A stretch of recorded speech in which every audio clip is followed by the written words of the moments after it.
Hello everyone, I am सुगम। Welcome back. तो कैसे हो आप सब? आई होप आप सब अच्छे होंगे। स्वागत है आप सभी का आपके अपने एसपी स्टडी यूट्यूब चैनल पर। तो गाइस, यहाँ पर आज हम देखने वाले हैं कि बिल्कुल स्टार्टिंग से आप इंग्लिश बोलना कैसे सीख सकते हो।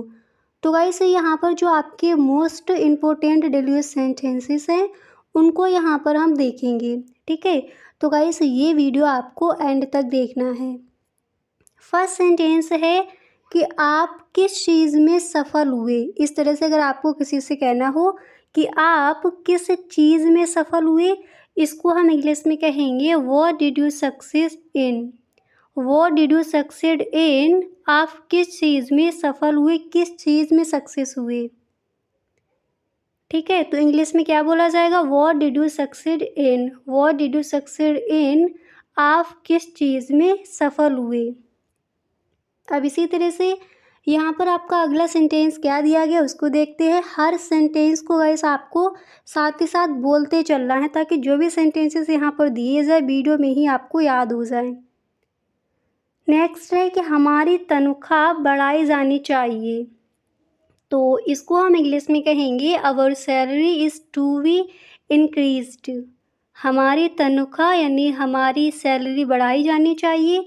इंग्लिश में क्या बोला जाएगा? इंग्लिश में हम इस सेंटेंस को कहेंगे our salary is to be increased.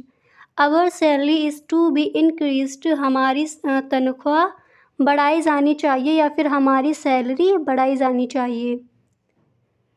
तो इस तरह से हम इस सेंटेंस को इंग्लिश में कहेंगे। अब नेक्स्ट है जिसे आपको किसी से कहना है कि वो मुझे भिजवाता है, ठीक है, यानी वो मुझे कहता है कि वहाँ जाओ, वो मुझे भिजवाता है। तो इसको हम इंग्लिश में कहेंगे he makes me go. He makes me गो, वो मुझे भिजवाता है। इंग्लिश में क्या बोलेंगे? हम इस सेंटेंस को इंग्लिश में कहेंगे ही मेक्स मी गो।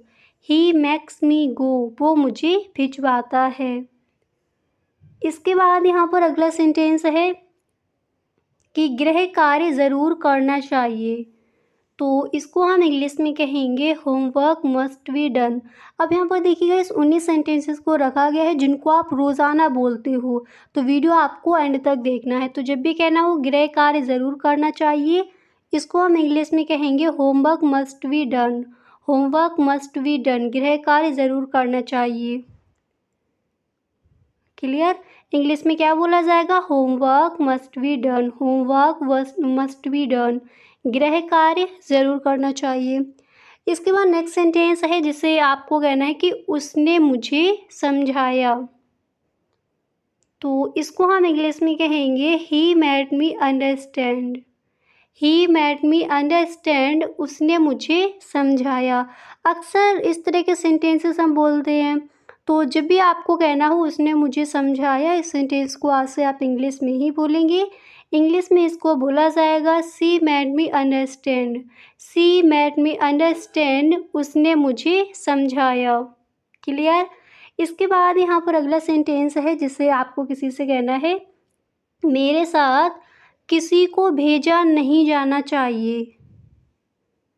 इस तरह से अगर आपको कहना हो कि मेरे साथ किसी को भेजा नहीं जाना चाहिए, तो इस सेंटेंस को हम इंग्लिश में कहेंगे no one should be sent with me. No one should be sent with me, मेरे साथ किसी को भेजा नहीं जाना चाहिए। क्या कहोगे इंग्लिश में? No one should be sent with me. No one should be sent with me. इसके बाद अगला सेंटेंस है कि मुझे गुस्सा मत दिलाओ। रोज़ाना इस सेंटेंस को आप बोलते ही होंगे।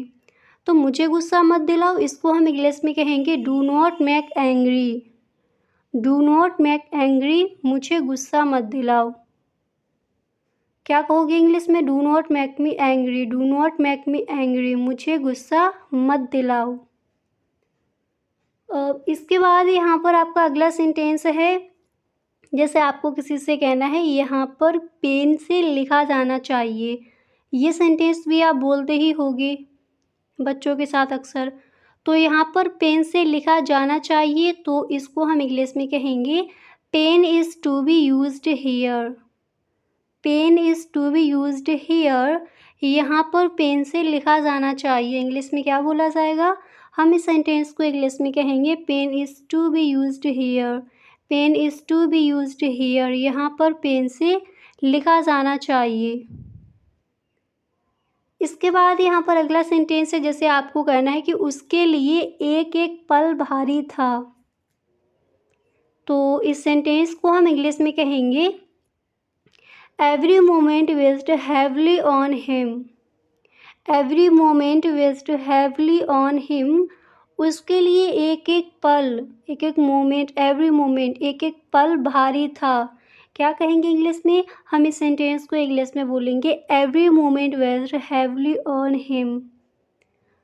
अब इसके बाद यहाँ पर अगला सेंटेंस क्या है उसको देखते हैं। अब उसके लिए यहाँ पर दिया गया था, अगर आपको किसी का नेम लेकर बोलना है कि मोहित के लिए एक एक पल भारी था, तो वहाँ पर हिम की जगह आपको उसका नेम रख देना है।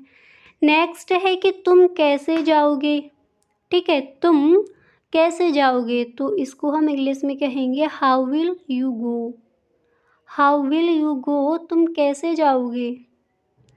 इंग्लिश में क्या बोला जाएगा? इंग्लिश में कहेंगे how will you go, how will you go. इसके बाद अगला सेंटेंस है कि क्या आपके लिए किसी प्रश्न का उत्तर देना संभव है। तो गाइस इसको हम इंग्लिश में कहेंगे it is possible for you to answer a question.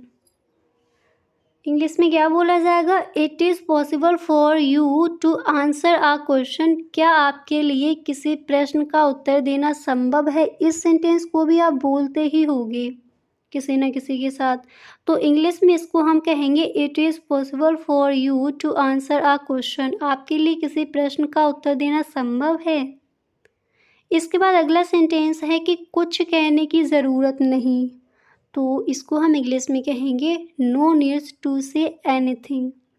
अब देखिए ये सेंटेंस आप रोज़ाना बोलते हो, कुछ कहने की ज़रूरत नहीं। जब भी किसी से बोलना हो तो आप इंग्लिश में कहोगे no needs to say anything.